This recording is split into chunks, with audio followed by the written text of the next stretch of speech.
ನಮಸ್ಕಾರ ಗೆಳೆಯರೇ, ಮತ್ತೆ ಟೈಮ್ ಆ್ಯಂಡ್ ವರ್ಕ್ ಸಮಯ ಮತ್ತು ದೂರದ ಮತ್ತೊಂದು ವಿಡಿಯೋದೊಂದಿಗೆ ನಾನು ನಿಮ್ಮ ಮುಂದೆ ಹಾಜರಾಗಿದ್ದೇನೆ.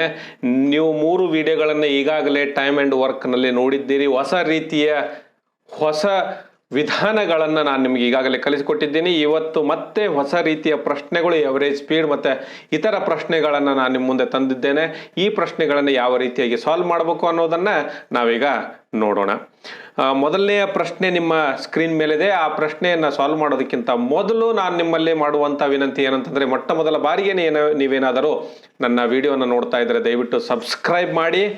ಅದರ ಜೊತೆಗೆ ನನ್ನ ವಿಡಿಯೋಗಳು ನಿಮಗೆ ಇಷ್ಟ ಆಗುತ್ತಿದ್ದರೆ ದಯವಿಟ್ಟು ಲೈಕ್ ಬಟನ್ ಅನ್ನು ಒತ್ತಿ. ಮತ್ತು ನಿಮಗೆ ಏನಾದರೂ ಪ್ರಶ್ನೆಗಳು, ಸಂಶಯಗಳು ಮತ್ತೆ ಅಭಿಪ್ರಾಯಗಳಿದ್ದರೆ ಕಮೆಂಟ್ ಮಾಡಿ ಅಂತ ಹೇಳ್ತಾ, ಮತ್ತು ಅದರ ಜೊತೆಗೆ ನಾನು ಈ ವಿಡಿಯೋಗಳನ್ನು ಯಾವ ಉದ್ದೇಶಕ್ಕಾಗಿ ಮಾಡ್ತಾ ಇದ್ದೀನಿ ಅನ್ನೋದು ನಿಮ್ಗೆ ಈಗಾಗಲೇ ಗೊತ್ತು. ಕನ್ನಡಿಗರು ಬ್ಯಾಂಕಿನಲ್ಲಿ ಕರ್ನಾಟಕದಲ್ಲಿ ಆಗುವಂಥ ಎಲ್ಲ ನೇಮಕಾತಿಗಳಲ್ಲಿ ಕನ್ನಡಿಗರೇ ತುಂಬಿರಲಿ ಅನ್ನುವಂಥ ಉದ್ದೇಶದಿಂದ ಇದನ್ನು ಪ್ರಾರಂಭ ಮಾಡಿರೋದ್ರಿಂದ ಆದಷ್ಟು ಬಹಳ ಜನಕ್ಕೆ ಈ ವಿಡಿಯೋವನ್ನು ಮತ್ತು ಈ ನನ್ನ ಚಾನಲನ್ನು ತಲುಪಿಸೋದರೊಂದಿಗೆ ನೀವು ಬಹಳಷ್ಟು ಕನ್ನಡಿಗರಿಗೆ ಅನುಕೂಲ ಮಾಡಿಕೊಡಬೇಕು ಅನ್ನುವಂಥ ಉದ್ದೇಶದಿಂದ ನಾನು ಇದನ್ನು ಮಾಡಿದ್ದೀನಿ. ಆದ್ದರಿಂದ ದಯವಿಟ್ಟು ಶೇರ್ ಮಾಡಿ ಅಂತ ಹೇಳ್ತಾ ಇವತ್ತಿನ ಮೊದಲನೆಯ ಪ್ರಶ್ನೆಯನ್ನು ನೋಡೋಣ. ಸೊ ಮೊದಲನೇ ಪ್ರಶ್ನೆ ಏನಿದೆ, ಮೊದಲಿಗೆ ಇದನ್ನು ಓದಿ ಅರ್ಥ ಮಾಡ್ಕೊಳ್ಳೋಣ. An express train travelled at an average speed of 100 km/h, stopping 3 minutes after every 75 km. How long did it take to reach its destination 600 km from the starting point? So ನೋಡಿ, ಇದು ಬೇರೆ ರೀತಿಯಾದ ಪ್ರಶ್ನೆ. ಏನಿದೆ ಅಲ್ಲೋ ಇಲ್ಲಿ, an express train travelling at the speed of 100 km/h. So ಏನಿದೆ ಅದರ ಸ್ಪೀಡ್ ಏನಿದೆ? Speed is 100 km/h. 100 km/h.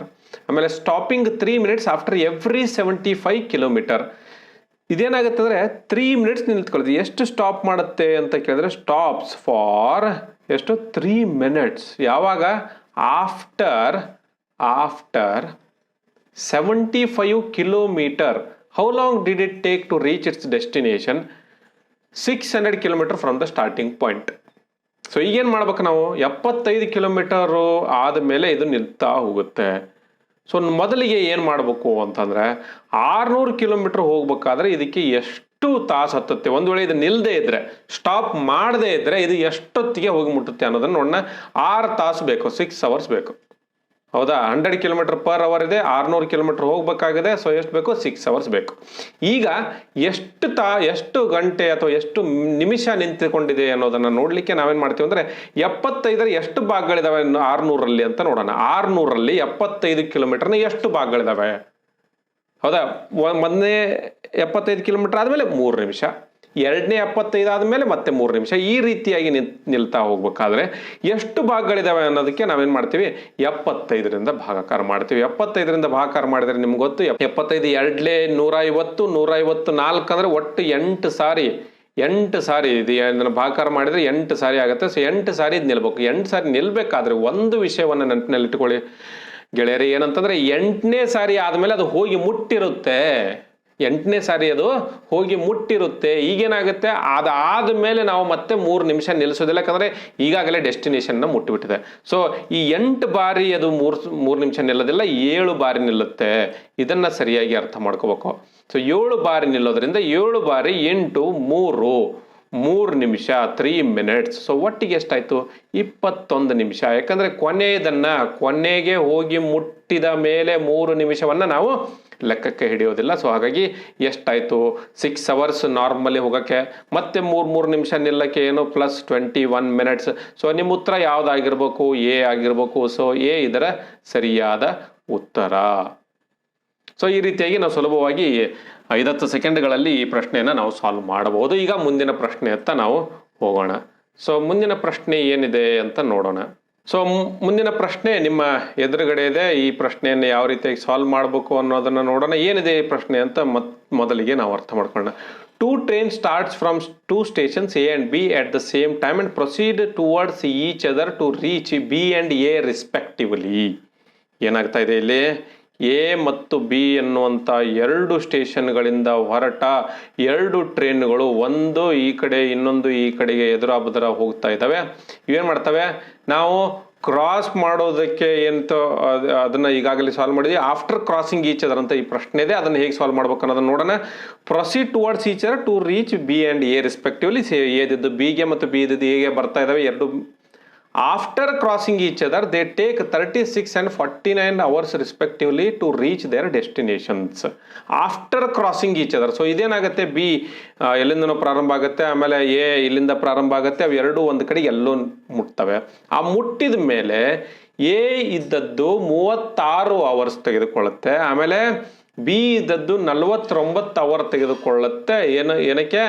Hour destination. So ಇಲ್ಲೆಲ್ಲೋ ಈಗ ಒಂದು ವೇಳೆ ಇವು ಮೀಟ್ ಆದವು ಅಂತಂದ್ರೆ ಎ ಇದ್ದದ್ದು ಏನು ಮಾಡುತ್ತೆ, ಇಲ್ಲಿಂದ ಬಿ ವರೆಗೆ ಹೋಗೋಕ್ಕೆ, ಇದು ಎ ಟ್ರೈನು ಬಿ ಹೋಗೋಕ್ಕೆ ಎಷ್ಟು ಟೈಮ್ ತೆಗೆದುಕೊಳ್ಳುತ್ತೆ ಅಂದರೆ 36 hours, 36 hours.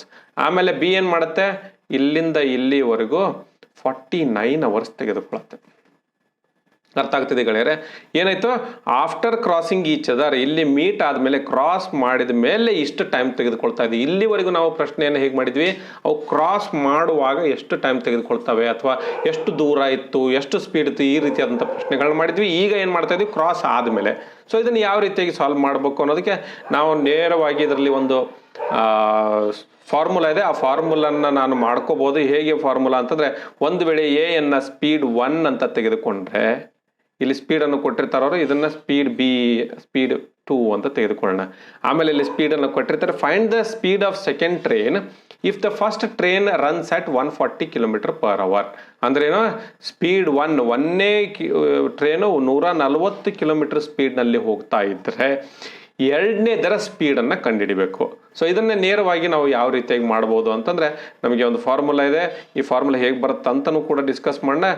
S1/S2. S1 ಅಂದ್ರೆ ಏನು, ಮೊದಲನೇ ಟ್ರೈನ್ನ ಅಥವಾ ಮೊದಲನೇ ವೆಹಿಕಲ್ನ ಸ್ಪೀಡು, ಅಪಾನ್ ರೇಷಿಯೋ, ಇದು upon ratio to the ratio speed of second train. ಎರಡನೇ ಟ್ರೈನ್ನ speed is equal to square root of time taken by second train after T2 ಅಂದ್ರೆ ಏನು, T2 ಅಂದರೆ time taken by second train after crossing each other. ಅಂದರೆ ಇದು T2, ಯಾವುದು ಇದು T2 divided by square root of T1 ಅಂದರೆ ಯಾವುದು, ಒಂದನೇ ಟ್ರೈನು ಕ್ರಾಸ್ ಆದಮೇಲೆ ತೆಗೆದುಕೊಳ್ಳುವಂತಹ ಟೈಮು T1. ಸೊ ಈ ಫಾರ್ಮುಲಾ ಮುಖಾಂತರ ನಾವು ಇದನ್ನು ಸಾಲ್ವ್ ಮಾಡ್ಬೋದು. ಈ ಫಾರ್ಮುಲಾ ಹೇಗೆ ಬಂತು ಅಂತ ನೀವೇನಾದರೂ ಪ್ರಶ್ನೆ ಕೇಳ್ತಾ ಇದ್ರೆ ಅದನ್ನು ಕೂಡ ನಾನು ಹೇಳ್ಕೊಡ್ತೀನಿ. ಅದನ್ನು ಯಾವ ರೀತಿಯಾಗಿ ಮಾಡಬೇಕು ಅನ್ನೋದನ್ನು ಕೂಡ ಹೇಳ್ತೀನಿ. ಈಗ ಮೊದಲಿಗೆ ಈ ಫಾರ್ಮುಲಾನ ದಯವಿಟ್ಟು ನೀವು ನೆನಪಿನಲ್ಲಿ ಇಟ್ಟುಕೊಳ್ಳಿಕ್ಕೆ ಪ್ರಯತ್ನ ಮಾಡಿ. ಇಲ್ಲಿ ಏನಿದೆ ಅಂತಂದರೆ, S1/S2 speed of 1 upon speed of 2 is equal to square root of T2 ಅಂದರೆ the time taken by second train to reach its destination after crossing each other. Cross ಆದಮೇಲೆ ಎರಡನೇ ಟ್ರೈನ್ ಇದೆ, ಎರಡನೇ ಟ್ರೈನ್ ಅಂತ ತೆಗೆದುಕೊಂಡ್ರೆ ಇಲ್ಲಿಂದ 49, ಸೊ 49. ಆಮೇಲೆ ಇದಷ್ಟು square root of T1. So ಇದನ್ನು ನಾವು ಸಾಲ್ವ್ ಮಾಡ್ಬೇಕಾದ್ರೆ ಹೇಗೆ ಮಾಡೋದು, ಸ್ಪೀಡ್ 1 ಗೊತ್ತಿದೆ 140 ಅಪಾನ್ ನಮಗೆ ಸ್ಪೀಡ್ 2 ಗೊತ್ತಿಲ್ಲ ಎಷ್ಟು, is equal to square root of T2 ಅಂದರೆ ಯಾವುದು 49, ಆಮೇಲೆ ಸ್ಕ್ವೇರ್ ರೂಟ್ ಆಫ್ T1 ಅಂತ ಯಾವುದು 36. ಸೊ ಏನಾಗುತ್ತೆ ಈಗ 140. ಸೊ ಇದನ್ನು ಸಾಲ್ವ್ ಮಾಡಿದರೆ ನಮ್ಗೆ ಏನು ಸಿಗುತ್ತೆ, 140 upon S2 is equal to 7/6. ಅಂದರೆ ಏನರ್ಥ, ಇದನ್ನು ನಾವು ಇದನ್ನು ಸಾಲ್ವ್ ಮಾಡೋ ರೀತಿ ನಿಮ್ಗೆ ಗೊತ್ತು. ಸೊ 7 ರೇಷಿಯೋ ಅಂತಂದರೆ 140 ಸ್ಪೀಡು, 7 ರೇಷಿಯೋ ಅಂದರೆ 140 ಸ್ಪೀಡು. 6 ರೇಷಿಯೋ ಅಂದರೆ ಎಷ್ಟಾಗುತ್ತೆ, ಇದು 7 20 ಮಾಡಿದರೆ ಇದನ್ನು ಕೂಡ 20 ಮಾಡಬೇಕು. ಸೊ ಎಷ್ಟು ಅಂದರೆ ಎಷ್ಟು ಬರುತ್ತೆ, 6 ratio is equal to 120 km/h. ಈ ರೀತಿಯಾಗಿ ನಾವು ಇದನ್ನು ಮಾಡಬಹುದು. ಸೊ ಇದು ಹೀಗೆ ನಾವು ಈ ಪ್ರಶ್ನೆಯನ್ನು ಸಾಲ್ವ್ ಮಾಡ್ಬೋದು, ನೇರವಾಗಿ ಇದನ್ನು ಮಾಡ್ಬೋದು. ನೀವು ನಾನು ಆಗಲೇ ಹೇಳಿದೆ, ನಿಮಗೆ ಬೇಕಾಗಿದ್ದರೆ ನಾನು ಇದನ್ನು ಯಾವ ರೀತಿಯಾಗಿ ಬರುತ್ತೆ ಆ ಫಾರ್ಮುಲಾ ಅಂತ ಹೇಳ್ಕೊಡ್ತೀನಿ ಅಂತ. ಸೊ ಆ ಫಾರ್ಮುಲಾ ಯಾವ ರೀತಿಯಾಗಿ ಬರುತ್ತೆ ಅನ್ನೋದನ್ನು ನಾವಿಲ್ಲಿ ಡಿಸ್ಕಸ್ ಮಾಡೋಣ. ಈ ಫಾರ್ಮುಲಾ ಹೇಗೆ ಬಂತು ಅನ್ನೋದನ್ನು ನಾವು ನೋಡೋಣ ಈಗ. ಸೊ ಸೇಮ್ ಅಲ್ಲೇ ಹೇಗಿದೆಯೋ ಹಾಗೆ ತೆಗೆದುಕೊಳ್ಳೋಣ. ಎ ಇಂದ ಬಿ ಸ್ಟೇಷನ್ನು, 2 ಟ್ರೈನ್ಗಳು ಒಂದಕ್ಕೊಂದು ವಿರುದ್ಧವಾಗಿ ಹೋಗ್ತಾ ಇದ್ದಾವೆ, ಎ ಇಂದ ಬಿ ಕಡೆಗೆ ಮತ್ತು ಬಿ ಇಂದ ಎ ಕಡೆಗೆ. ಇದು ಸ್ಪೀಡ್ 1 ಇಂದ ಹೋಗ್ತಿದೆ ಅಂತ ತಿಳ್ಕೊಳ್ಳೋಣ, ಇದು ಸ್ಪೀಡ್ 2 ಇಂದ ಹೋಗ್ತಿದೆ ಅಂತ ತಿಳ್ಕೊಳ್ಳೋಣ. ಇಲ್ಲಿ ಮೀಟ್ ಆಗ್ತವೆ. ಮೀಟ್ ಆದಮೇಲೆ ಎ ಏನಿದೆ ಸ್ಪೀಡ್ 1 ಇಂದ ಹೋಗುವಂಥ ಈ ಟ್ರೈನು ಈ ಡಿಸ್ಟೆನ್ಸನ್ನು T1 ಟೈಮ್ನಲ್ಲಿ ಕವರ್ ಮಾಡುತ್ತೆ, ಆಮೇಲೆ ಇದು T2 ಟೈಮ್ನಲ್ಲಿ ಕವರ್ ಮಾಡುತ್ತವೆ. ಆದರೆ ಈಗ ನಾವು ಏನು ಮಾಡ್ಬೇಕು ಅಂತಂದ್ರೆ ಇದರ ಫಾರ್ಮುಲಾವನ್ನು ಕಂಡುಹಿಡಬೇಕಾಗಿದ್ರೆ ನಮ್ಗೆ ಏನು ಗೊತ್ತು, ಇಲ್ಲಿಂದ ಇಲ್ಲಿವರೆಗೂ ಈ ಬಿ ಟ್ರೈನ್ ಏನಿದೆಯೋ ಇಲ್ಲಿಂದ ಇಲ್ಲಿವರೆಗೂ ಬರುವುದಕ್ಕೆ ಏನು ಟೈಮ್ ತೆಗೆದುಕೊಂಡಿತ್ತೋ ಅಷ್ಟೇ ಟೈಮನ್ನು ಎ ಟ್ರೈನು ಇಲ್ಲಿಂದ ಇಲ್ಲಿವರೆಗೂ ಬರೋದಕ್ಕೆ ತೆಗೆದುಕೊಳ್ಳುತ್ತೆ. ಯಾಕಂದ್ರೆ ನಮ್ಗೆ ಈಗಾಗಲೇ ಹಿಂದೆ ಮಾಡಿದಂಥ ಪ್ರಶ್ನೆಗಳ ಮುಖಾಂತರ ಏನು ಗೊತ್ತಿದೆ ಅಂತಂದ್ರೆ ಈ ಎರಡು ಟ್ರೈನ್ಗಳು ಒಂದೇ ಸಾರಿಗೆ ಪ್ರಾರಂಭವಾಗ್ತವೆ ಮತ್ತು ಒಂದೇ ಟೈಮಿಗೆ ಮೀಟ್ ಆಗೋದ್ರಿಂದ ಎರಡರ ಟೈಮು ಒಂದೇ ಇರುತ್ತೆ. ಸೊ ಈ ಟೈಮು ಇಲ್ಲಿಂದ ಎ ಟ್ರೈನು ಇಲ್ಲಿಂದ ಬಂದು ಮುಟ್ಟೋದಕ್ಕೆ ಬೇಕಾದಂಥ ಟೈಮು ಮತ್ತು ಬಿ ಟ್ರೈನು ಇಲ್ಲಿಗೆ ಬಂದು ಮುಟ್ಟುವಂಥ ಬೇಕಾದಂಥ ಟೈಮು ಎರಡು ಸೇಮ್ ಆಗಿರೋದ್ರಿಂದ ನಾವೇನು ಅನ್ಬೋದು ಅಂದ್ರೆ ಇವೆರಡು ಸೇಮ್ ಆಗಿರ್ತವೆ. ಆದರೆ ಎಷ್ಟು ಟೈಮ್ ತೆಗೆದುಕೊಳ್ಳುತ್ತವೆ ಅಥವಾ ಡಿಸ್ಟೆನ್ಸ್ ಏನು, ಈ ಎರಡು ಟೈಮ್ ಸೇಮ್ ಇರೋದ್ರಿಂದ ಈ ಟೈಮ್ ಇಲ್ಲಿಂದ ಇಲ್ಲಿವರೆಗೂ ಬರೋದಕ್ಕೆ ಎಷ್ಟು ಟೈಮ್ ತೆಗೆದುಕೊಳ್ಳುತ್ತವೆ ಅನ್ನೋದನ್ನು ಕಂಡುಹಿಡಬೇಕಾದ್ರೆ ಏನು ಮಾಡ್ಬೇಕು ನಾವು, ಟೈಮ್ ಈಸ್ ಈಕ್ವಲ್ ಟು ನಮಗೇನು ಗೊತ್ತು, time is equal to distance upon ಏನು, ಸ್ಪೀಡ್. ಆಮೇಲೆ ಡಿಸ್ಟೆನ್ಸ್ ಅಂದ್ರೆ ಏನು, ಡಿಸ್ಟೆನ್ಸ್ ಅನ್ನೋದು ಕೂಡ ನಿಮ್ಗೆ ಈಗಾಗಲೇ ಗೊತ್ತು, ನಾನು ಸುಮ್ಮನೆ ರಿಪೀಟ್ ಮಾಡಿ ನಿಮ್ಮ ತಲೆ ತಿಂತಾ ಇದ್ದೀನಿ ಅಂತ ದಯವಿಟ್ಟು ಅನ್ಕೋಬೇಡಿ. Speed is equal speed into time ಅಂತ ಗೊತ್ತು. ಸೊ ನನಗೆ ಸ್ಪೀಡ್ ಇಲ್ಲಿ ಗೊತ್ತಿದೆ, ಇದು ಇಲ್ಲಿಂದ ನಾವು ಮೊದಲಿಗೆ ಏನು ಮಾಡೋಣ, ಬಿ ಟ್ರೈನ್ ಇಲ್ಲಿಂದ ಇಲ್ಲಿವರೆಗೂ ಬರೋದಕ್ಕೆ ಅವ್ರು ಕೊಟ್ಟಿರೋದು ಈ ಟೈಮು, ನಾನು ಕಂಡುಹಿಡಿತಾ ಇರೋದು ಈ ಡಿಸ್ಟೆನ್ಸ್ ಮತ್ತು ಈ ಟೈಮನ್ನು ಕಂಡುಹಿಡಿತೀನಿ, ಯಾಕಂದ್ರೆ ಇವೆರಡು ಟೈಮ್ ಸೇಮ್ ಇದಾವೆ. ಸೊ ಬಿ ಟ್ರೈನು ಇಲ್ಲಿಂದ ಇಲ್ಲಿಗೆ ಬರಬೇಕಾದ್ರೆ ಎಷ್ಟು ಡಿಸ್ಟೆನ್ಸನ್ನು ಕವರ್ ಮಾಡ್ತು ಅಂದರೆ ಸ್ಪೀಡ್, ಎಷ್ಟು ಸ್ಪೀಡ್ ಇದೆ ಇಲ್ಲಿ, ಸ್ಪೀಡ್ ಯಾವುದು, ಈ ಡಿಸ್ಟೆನ್ಸ್ ಅನ್ನು ಯಾವ್ದು ಕವರ್ ಮಾಡಿದೆ, ಇಲ್ಲಿ ಸ್ಪೀಡ್ 1 ಮಾಡಿದೆ, ಎ ಟ್ರೈನ್ ಮಾಡಿದೆ. ಸೊ ಆ ಡಿಸ್ಟೆನ್ಸ್ ಅನ್ನ ತೆಗೆದುಕೊಳ್ತಾ ಇದೆ S1 T1, S1 T1 ಇಲ್ಲಿಂದ ಈ ಡಿಸ್ಟೆನ್ಸ್ ಕವರ್ ಮಾಡಿದೆ ತಾನೆ, ಈ ಎ ಇದ್ದದ್ದು ಇದು ಕವರ್ ಮಾಡಿದೆ, ಅಷ್ಟೇ ಡಿಸ್ಟೆನ್ಸ್ ಅನ್ನ ಬಿ ಕವರ್ ಮಾಡ್ತಾ ಇದೆ. ಸೊ ಈ ಡಿಸ್ಟೆನ್ಸ್ ಮತ್ತು ಈ ಡಿಸ್ಟೆನ್ಸ್ ಎರಡು ಸೇಮ್. ಸೊ ಈ ಡಿಸ್ಟೆನ್ಸ್ ಎಷ್ಟಿದೆ ಅಂತ ಕೇಳಿದ್ರೆ S1 ಸ್ಪೀಡ್ ಇಂದ T1 ಟೈಮ್ ಅಲ್ಲಿ ತೆಗೆದುಕೊಂಡು ಹೋಗುವಂತ ಡಿಸ್ಟೆನ್ಸ್ ಇದೆ, ಇದೆಷ್ಟಿದೆ, S1 ಸ್ಪೀಡ್ ಇಂದ T1 ಟೈಮ್ ನಲ್ಲಿ ಕವರ್ ಮಾಡುವಂತ ಡಿಸ್ಟೆನ್ಸ್. So S1 T1. ಆಮೇಲೆ ಅದೇ ರೀತಿಯಾಗಿ ಈ ಡಿಸ್ಟೆನ್ಸ್ ಎಷ್ಟಿದೆ ಅಂತ ಕೇಳಿದ್ರೆ ಏನು ಹೇಳ್ತೀರಿ ನೀವು, ಎಷ್ಟು ಸ್ಪೀಡ್ ನಿಂದ T2 ಟೈಮಿಗೆ ಹೋಗುವಂಥದ್ದು. ಸೊ ಎಷ್ಟು ಟೈಮ್ ಇಂದ T2 ಟೈಮ್ಗೆ. ಸೊ ಇದು ಮೊದಲನೇ ಡಿಸ್ಟೆನ್ಸ್ ಆದರೆ ಬಿ ತೆಗೆದುಕೊಳ್ಳುವಂಥ ಎರಡೇ ಡಿಸ್ಟೆನ್ಸ್ ಆದರೆ ಒಂದನೇ ಡಿಸ್ಟೆನ್ಸ್ ಎಷ್ಟಾಗಿರುತ್ತೆ, S2 T2. ನಾನು ಹೇಳಿದ್ದು ನಿಮಗೆ ಸರಿಯಾಗಿ ಅರ್ಥ ಆಗಿದ್ರೆ, ಇಲ್ಲದಿದ್ದರೆ ಇನ್ನೊಂದ್ಸತಿ ರಿಪೀಟ್ ಮಾಡ್ಕೊಂಡು ನೋಡಿ, ನಿಮಗೆ ಅರ್ಥ ಆಗುತ್ತೆ. ಈ ಡಿಸ್ಟೆನ್ಸ್ ಏನಿದೆ S1 ಸ್ಪೀಡ್ನಿಂದ T1 ಟೈಮ್ನಲ್ಲಿ ಕವರ್ ಮಾಡುವಂಥ ಸ್ಪೀಡು, ಇದೇ ಸ್ಪೀಡನ್ನು ಇದೇ ಡಿಸ್ಟೆನ್ಸನ್ನು ಬಿ ಕೂಡ ಅದಕ್ಕಿಂತ ಮೊದಲು ಕವರ್ ಮಾಡಿದೆ. ಅದೇ ರೀತಿಯಾಗಿ ಈ ಡಿಸ್ಟೆನ್ಸ್ ಎಷ್ಟಿದೆ ಅಂತ ಕೇಳಿದರೆ S2 ಸ್ಪೀಡ್ನಿಂದ T2 ಟೈಮ್ನಲ್ಲಿ ಮುಟ್ಟುವಂಥ ಡಿಸ್ಟೆನ್ಸು ಈ ಡಿಸ್ಟೆನ್ಸು. ಅದೇ ಡಿಸ್ಟೆನ್ಸನ್ನು S1 ಸ್ಪೀಡ್ನಿಂದ ಕೂಡ ಕವರ್ ಮಾಡಿದೆ. ಸೊ ಇದು ಡಿಸ್ಟೆನ್ಸ್ ಆಯಿತು. ಈಗ ಡಿವೈಡ್ ಬೈ ಸ್ಪೀಡ್ ಮಾಡಬೇಕು. ಸೊ ಇವೆರಡು ಸೇಮ್ ಇದಾವೆ ಅಂತ ಗೊತ್ತು, ಈ ಟೈಮ್ ಎರಡು ಸೇಮ್ ಇದಾವೆ. ಸೊ ಇವೆರಡನ್ನು ಸೇಮ್ ಮಾಡ್ಕೊತೀನಿ ನಾನು, ಇದು ಟೈಮ್ ಆಗುತ್ತೆ. So S1 T1 divided by ಯಾವ ಸ್ಪೀಡಿಂದ ಕವರ್ ಮಾಡುತ್ತೆ, ಇದು ಈ ಡಿಸ್ಟೆನ್ಸನ್ನು S2 ಸ್ಪೀಡಿಂದ ಕವರ್ ಮಾಡುತ್ತೆ ಅಲ್ವಾ. ಇದು ಡಿಸ್ಟೆನ್ಸ್ S1 T1 ಡಿಸ್ಟೆನ್ಸ್ ಆಯಿತು. ಆಮೇಲೆ ಯಾವ ಸ್ಪೀಡಿಂದ ಕವರ್ ಮಾಡುತ್ತೆ, S2 ಸ್ಪೀಡಿಂದ. ಆವಾಗ ಈಗ ಟೈಮ್ ಸಿಗುತ್ತೆ. ಸೊ ಇನಿಷಿಯಲ್ ಟೈಮ್ ಅಥವಾ ಇನಿಷಿಯಲ್ ಟೈಮ್ ಎಷ್ಟು ಬರುತ್ತೆ ಅಂದರೆ, ಟೈಮ್ ಇನಿಷಿಯಲ್ ಎಷ್ಟಿತ್ತು ಅಂದರೆ S1 T1 upon S2 which is equal to, ಯಾಕಂದ್ರೆ ಎರಡು ಟೈಮ್ ಸೇಮ್ ಇರೋದ್ರಿಂದ ಈಕ್ವಲ್ ಟು ಮಾಡ್ಕೊತೀನಿ. ಏನು S2 T2 ಈ ಒಂದನೇ ಡಿಸ್ಟೆನ್ಸ್, ಈ ಡಿಸ್ಟೆನ್ಸ್ ಅನ್ನು ಹೇಳ್ತಾ ಇದ್ದೀನಿ ನಾನು, ಡಿಸ್ಟೆನ್ಸ್ ಹೇಳ್ತಾ ಇದ್ದೀನಿ. ಈಗ ಡಿವೈಡೆಡ್ ಬೈ ಯಾವ ಸ್ಪೀಡಿಂದ ಕವರ್ ಮಾಡುತ್ತೆ, S1 ಸ್ಪೀಡಿಂದ ಕವರ್ ಮಾಡುತ್ತೆ. ಈಗ ಏನು ಮಾಡಿ, ಈಗ ಕ್ರಾಸ್ ಮಲ್ಟಿಪ್ಲಿಕೇಶನ್ ಮಾಡಿದರೆ ಈ ಕಡೆ S1 ಈ ಕಡೆ ಹೋಗುತ್ತೆ, S2 ಈ ಕಡೆ ಹೋಗುತ್ತೆ. ಸೊ ಆ ರೀತಿ ಮಾಡ್ಕೊಳ್ಳಿ. ಅಥವಾ ನೀವೇನು ಮಾಡ್ಬೋದು, S1 ಅನ್ನು ಈ ಕಡೆ ಕಳಿಸಿ, S2 ಅನ್ನು ಈ ಕಡೆ ಕಳಿಸಿ, T1 ಅನ್ನು ಈ ಕಡೆ ಕಳಿಸಿ. ಇದೆಲ್ಲವನ್ನ ಒಂದೇ ಸಾರಿಗೆ ಮಾಡಲಿಕ್ಕೆ ಬಂದಾಗ ಮಾತ್ರ ನೀವು ಆರಾಮಾಗಿ ನೀವು ಪರೀಕ್ಷೆಯನ್ನು ಪಾಸ್ ಮಾಡೋದು. ಸೊ ನಾನು ಮಾಡ್ತೀನಿ S1 ಸ್ಕ್ವೇರ್ ಬರ್ತದೆ ನೋಡಿ, S1 ಇಂಟು S1 ಮಾಡಿದೆ, ಆಮೇಲೆ S2 ಇಂಟು S2. ಸೊ ಎಷ್ಟು ಬರ್ತೈತಿ, S2 square is equal to T1 ಇದನ್ನೇ ಮಾಡ್ತೀನಿ, ಈ ಕಡೆ ಕರ್ಕೊಂಡ್ಬರ್ತೀನಿ, ಈ T2 ಅಲ್ಲೇ ಎಳ್ಕೊಳತ್ತೆ. So T2 divided by T1 ನೋಡಿಲ್ಲ, S1 square upon S2 square is equal to T2 upon T1 which implies what, ನಾನು ಸ್ಕ್ವೇರ್ ರೂಟ್ನ ತೆಗೆದುಬಿಟ್ರೆ ನಿಮಗೆ ಇದನ್ನೆಲ್ಲ ಮಾಡಿ ತೋರಿಸ್ಬೇಕಾಗಿಲ್ಲ, ಆದರೂ ತೋರಿಸ್ತಾ ಇದ್ದೀನಿ. S1 square upon S2 square is equal to square root of T2 upon T1. ಇದನ್ನು ಮತ್ತೆ ಸಿಂಪ್ಲಿಫೈ ಮಾಡಿದರೆ ವಿಚ್ ಇಂಪ್ಲೈಸ್ ದ್ಯಾಟ್ ಅಂತ ಮಾಡಿದರೆ ನಿಮಗೆ ಉತ್ತರ ಏನು ಸಿಗುತ್ತೆ ಅಂತಂದರೆ S1 ಅಪಾನ್ S2 ಇಲ್ಲಿ implies as S1 upon S2, ಯಾಕಂದರೆ ಸ್ಕ್ವೇರ್ ಹೋಗ್ಬಿಡುತ್ತೆ, and divided by T2 upon T1 square root of T2 upon T1 ಬರುತ್ತೆ. ಸೊ ಈ ರೀತಿಯಾಗಿ ಈ ಫಾರ್ಮುಲಾ ಬರುತ್ತೆ. ಈ ಫಾರ್ಮುಲಾನ ನೆನ್ಪಿಟ್ಕೋಬೇಕಾದ್ದು ನಿಮ್ಮ ಕರ್ತವ್ಯ. ಹಾಗೆ ಮಾಡಿದರೆ ಈ ರೀತಿಯ ಪ್ರಶ್ನೆಗಳನ್ನ 5 ಸೆಕೆಂಡ್ 10 ಸೆಕೆಂಡ್ನಲ್ಲಿ ಸಾಲ್ವ್ ಮಾಡಿಬಿಡ್ಬೋದು. ಇಂಥದ್ದು ಇನ್ನೊಂದು ಪ್ರಶ್ನೆಯೊಂದಿಗೆ ಮತ್ತೆ ನಾವು ಸಾಲ್ವ್ ಮಾಡೋದಕ್ಕೆ ಪ್ರಯತ್ನ ಮಾಡೋಣ. So that you will remember the formula. A car starts from Hyderabad and moves towards Bangalore. At the same time, another car starts from Bangalore and moves towards Hyderabad. So same ಪ್ರಶ್ನೆ. ಹೈದರಾಬಾದ್ನಿಂದ ಒಂದು train ಬಿಡ್ತು, ಆಮೇಲೆ ಬೆಂಗಳೂರಿಂದ ಮತ್ತೊಂದು train ಒಂದಕ್ಕೆ ಎದುರಾಗಿ ಒಂದು ಹೋಗ್ತಾ ಇದ್ದಾವೆ. ಸೊ ಈ ಕಡೆಯಿಂದ ಹೈದರಾಬಾದ್, ಈ ಕಡೆಯಿಂದ ಬೆಂಗಳೂರು, ಈ ಕಡೆಯಿಂದ ಒಂದು ಟ್ರೈನ್ ಹೋಗ್ತದೆ, ಆ ಕಡೆ ಒಂದು ಟ್ರೈನ್ ಹೋಗ್ತದೆ, ಮೀಟ್ ಮಾಡ್ತವೆ. ಎಲ್ಲಿ ಮೀಟ್ ಮಾಡ್ತಾ ಗೊತ್ತಿಲ್ಲ, ಒಂದು ಕಡೆ ಮೀಟ್ ಮಾಡ್ತವೆ.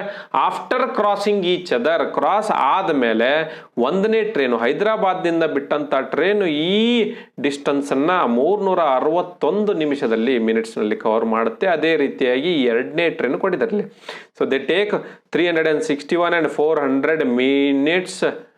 400 minutes respectively to reach their destination. ಈಗಾಗಲೇ ಇದ್ದಂಥ ಸೇಮ್ ಪ್ರಶ್ನೆ. What will be the speed of the first car ಅಂದರೆ ಯಾವುದು? ಹೈದರಾಬಾದಿಂದ ಬಿಟ್ಟಂಥ ಕಾರ್. ಈ ಕಾರ್ದು ಎಷ್ಟು ಸ್ಪೀಡ್ ಇದೆ? If the speed of second car ಈ 76, ಈಗೇನು ಮಾಡಿದ್ದಾರೆ 76 km/h ಅಂತ ಎರಡನೇ ಕಾರ್ದು ನಮಗೆ ಸ್ಪೀಡ್ ಕೊಟ್ಟಿದ್ದಾರೆ. ಸೊ ನಾವು ಒಂದನೇ ಕಾರ್ದು ಕಂಡುಹಿಡಿಬೇಕು. ಇದನ್ನು ನೋಡಿದ ಕೂಡಲೇ ನನಗೆ ಫಾಸ್ಟಾಗಿ ಮಾಡೋಕ್ಕೆ ಬರಬೇಕು. ಸೊ ಫಾರ್ಮುಲಾ ಏನಿದೆ? S1 upon S2 is equal to root of T2 upon root of T1. So ಏನಾಗುತ್ತೆ? ಸ್ಪೀಡ್ 1 ನಮ್ಗೆ ಗೊತ್ತಿಲ್ಲ, ಸ್ಪೀಡ್ 1 ಅನ್ನು ಕಂಡುಹಿಡಬೇಕಾಗಿದೆ. Speed 1 upon speed 2 is equal to T2 ಅಂದರೆ ಯಾವುದು? Square root of 400. ಇದು T2, ಯಾಕಂದರೆ ಎಷ್ಟು ಆಮೇಲೆ ಕ್ರಾಸ್ ಮಾಡಿದ್ಮೇಲೆ ಇದು T1. ಸೊ ಇದೆಷ್ಟು ಬರುತ್ತೆ? 400 ಡಿವೈಡೆಡ್ ಬೈ ಎಷ್ಟು ಬರುತ್ತೆ? Square root of 361. ಸೊ ಇದು ನಮಗೆ ಸ್ಪೀಡ್ 2 ಈಗಾಗಲೇ ಗೊತ್ತು. Speed 2 is equal to how much? 76 ಇದೆ. So this implies what? So S1 upon 76 is equal to square root of 400 ನಿಮ್ಮ ತಲೆಯಲ್ಲಿ ಇರಬೇಕು ಯಾವಾಗಲೂ 20, ಆಮೇಲೆ ಡಿವೈಡ್ ಬೈ 361 ಅಂದರೆ ಎಷ್ಟು ರೀ? 19. ಸೊ ಈಗೇನು ಮಾಡ್ತೀವಿ ನಾವು? ನಮ್ಮ ರೇಷಿಯೋ ನಾಲೆಜ್ ಇದೆಯಲ್ಲ, ಆ ರೇಷಿಯೋ ನಾಲೆಜಿಂದ ಇದನ್ನು ಸ್ಪೀಡಾಗಿ ಸಾಲ್ವ್ ಮಾಡಿಬಿಡ್ತೀನಿ. 19 ಅಂದರೆ 76. ಇದು ಎಷ್ಟರಿಂದ ಆಗುತ್ತೆ ಅಂದರೆ 4ರಿಂದ ಆಗುತ್ತೆ ಅಂತ ಗೊತ್ತಾಗ್ಬಿಡುತ್ತೆ. ಸೊ ಏನು ಮಾಡ್ತೀನಿ ನಾನು? 20 × 4 ಮಾಡ್ತೀನಿ. 19 76 ಅಂತಂದರೆ 20 × 4 ಮಾಡಿದರೆ ನನಗೆ ಈ ಉತ್ತರ ಸಿಗುತ್ತೆ 19. ಸೊ 19 2 38, 38 2 76 ಬರುತ್ತೆ. ಸೊ ಅದೇ ರೀತಿಯಾಗಿ 20 × 4 ಅಂತಂದರೆ 80 ಬರಬೇಕು. ಸೊ 80 ಇದರ ಸರಿಯಾದ ಉತ್ತರ. ಹೇಗೆ? 80 ಇದರ ಸರಿಯಾದ ಉತ್ತರ. ಹೀಗೆ ನಾವು ಇದನ್ನ ಪ್ರಶ್ನೆಯನ್ನ ಸಾಲ್ವ್ ಮಾಡಿದ್ವಿ. ಸೊ ಇಲ್ಲಿವರೆಗೂ ನಾವು 2 ರೀತಿಯ ಪ್ರಶ್ನೆಗಳನ್ನು ನೋಡಿದ್ವಿ. ಎಲ್ಲಿ ಸ್ಟಾಪೇಜ್ ಒಂದು ರೀತಿಯ ಪ್ರಶ್ನೆ, ಆಮೇಲೆ ಈ ಕ್ರಾಸ್ ಆದ್ಮೇಲೆ ಟೈಮ್ ಕೊಟ್ಟಿರ್ತಾರೆ, ಅದನ್ನು ಹೇಗೆ ಸಾಲ್ವ್ ಮಾಡಬೇಕು, ಅದು ಯಾವ ರೀತಿಯಾಗಿ ಫಾರ್ಮುಲಾ ಬಂದಿದೆ ಅನ್ನೋದನ್ನ ಕೂಡ ನಿಮಗೆ ಯಾರು ಹೇಳಿರ್ಲಿಕ್ಕಿಲ್ಲ, ನಾನು ಹೇಳಿದ್ದೀನಿ. ಸೊ ಈ ರೀತಿಯಾಗಿ ನಾವು ಇಲ್ಲಿ ಪ್ರಶ್ನೆಗಳನ್ನ ಸಾಲ್ವ್ ಮಾಡಿದ್ವಿ. ಇನ್ನಷ್ಟು ಪ್ರಶ್ನೆಗಳನ್ನ ಸಾಲ್ವ್ ಮಾಡ್ತಾ ಇರಿ. ಮತ್ತೆ ನಾನು ನಿಮಗೆ ಹೊಸ ಪ್ರಶ್ನೆಗಳಿಗೆ ಹೊಸ ವಿಧಾನಗಳನ್ನು ಕೊಡ್ತಾ ಇರ್ತೀನಿ. ಹೀಗೆ ಯಶಸ್ಸಿನತ್ತ ಎಲ್ಲರೂ ಸೇರಿ ಸಾಗೋಣ ಅಂತ ಹೇಳ್ತಾ, ಮತ್ತೆ ನಮ್ಮ ಧ್ಯೇಯ ವಾಕ್ಯ ಎಲ್ಲಿವರೆಗೂ ಗೆಲ್ಲುವುದಿಲ್ಲವೋ ಅಲ್ಲಿವರೆಗೆ ನಿಲ್ಲುವುದಿಲ್ಲ ಅಂತ ಹೇಳ್ತಾ ಇವತ್ತಿನ ವಿಡಿಯೋನ ಮುಗಿಸ್ತಾ ಇದ್ದೀನಿ. ಧನ್ಯವಾದಗಳು.